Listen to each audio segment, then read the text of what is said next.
Assalamualaikum warahmatullahi wabarakatuh. Perkenalkan, nama saya Muhammad Fahri dengan NIM 210441175 dari kelas 4 gabungan 1 SIK. Untuk soal yang pertama, yaitu mendeskripsikan mengenai definisi dan konsep data mining serta memberikan contohnya.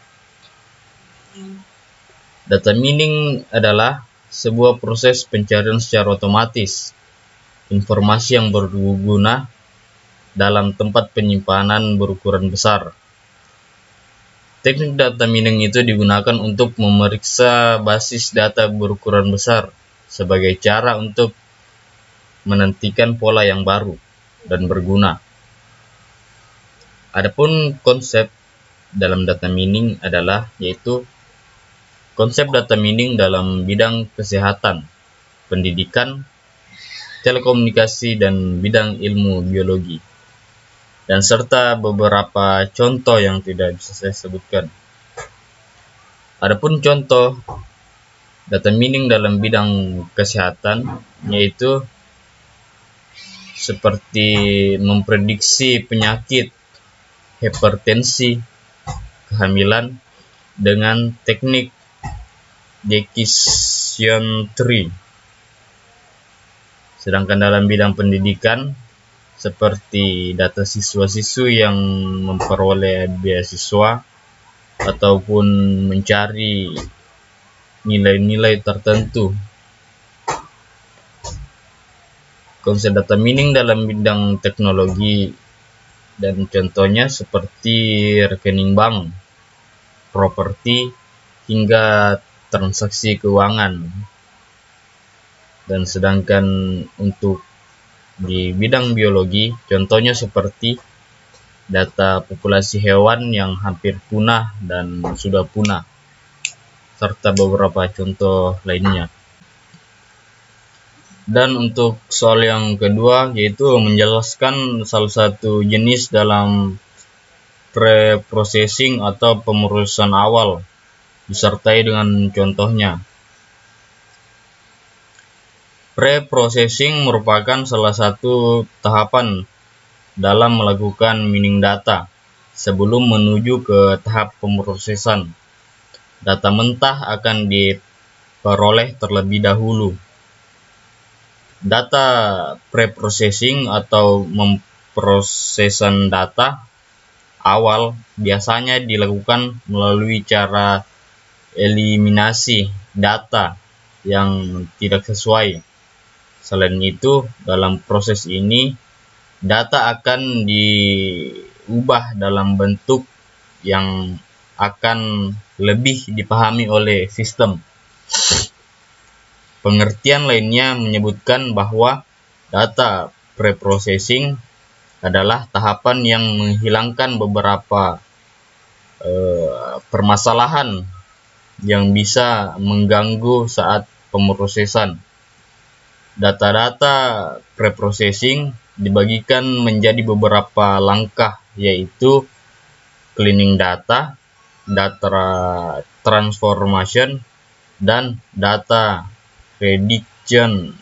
Data pre-processing ini digunakan karena dalam data real-time database seringkali tidak lengkap dan tidak konsisten, hingga mengakibatkan hasil data mining tidak tepat dan kurang akurat.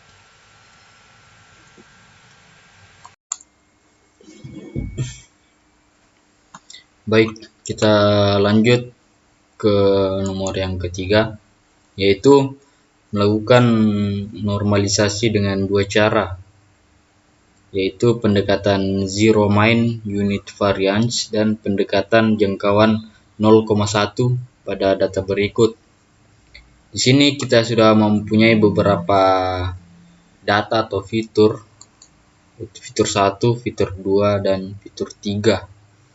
Sebelum kita melangkah ke mean variance dan pendekatan jangkauan 0,1, kita mencari total dari ketiga fitur ini, yaitu dengan cara memasukkan rumus sum dengan menekan dari kolom C4 sampai C7 dan begitu seterusnya. Dan untuk mencari rata-ratanya, kita menggunakan rumus average dengan mengklik dari kolom C4 sampai ke C7 dan begitupun seterusnya sampai fitur ketiga. Setelah itu kita mencari nilai dari pendekatan Zeroman unit variance dengan menggunakan rumus C4 kurang C9 dan menggunakan pangkat 2. Begitupun seterusnya sampai ke fitur 3.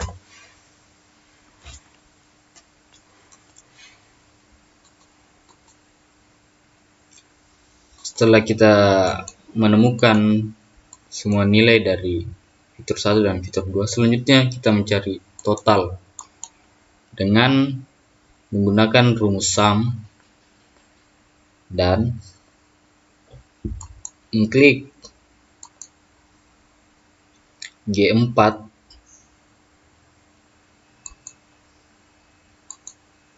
dan sampai G7 dan menemukan total dari fitur 1, fitur 2, dan fitur 3. Lalu kita mencari hasil nilai variance dengan menggunakan rumus square dan diambil dari total dari fitur 1, fitur 2, dan fitur 3, yaitu G9 sini. Dan begitupun seterusnya. Untuk pendekatan jangkauan 0,1 kita menggunakan rumus C4 sampai dengan C9 dibagi G10, yaitu nilai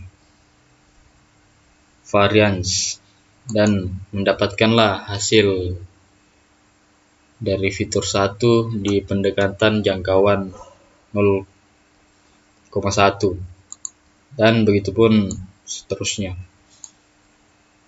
Dan soal nomor 4 yaitu cara menghitung jarak Euclidean dan jarak Chebyshev pada multi atribut. Dan di sini kita memiliki beberapa poin, yaitu poin 1, poin 2, dan poin 3. Dan begitupun dengan atributnya ada 3.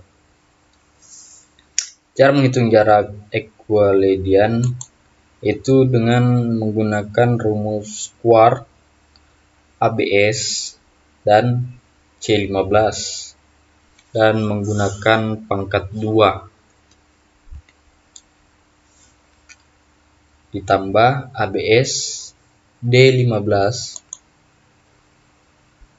pangkat 2 dan ABS pangkat 2 di kolom E16 dan begitupun seterusnya sampai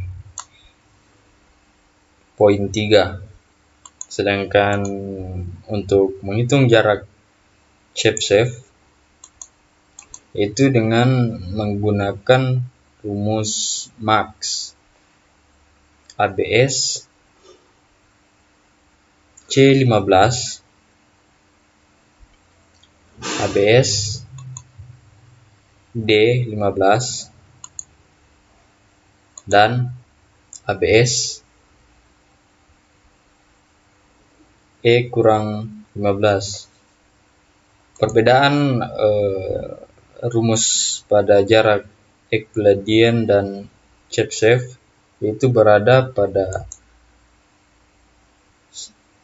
square dan max, dan di jarak Euclidean menggunakan pangkat 2 di luar kolomnya, sedangkan di jarak Chebyshev tidak menggunakan pangkat 2. Ya, mungkin itu saja penyampaian dari saya. Kurang lebihnya mohon dimaafkan. Billahi taufiq wal hidayah. Wassalamualaikum warahmatullahi wabarakatuh.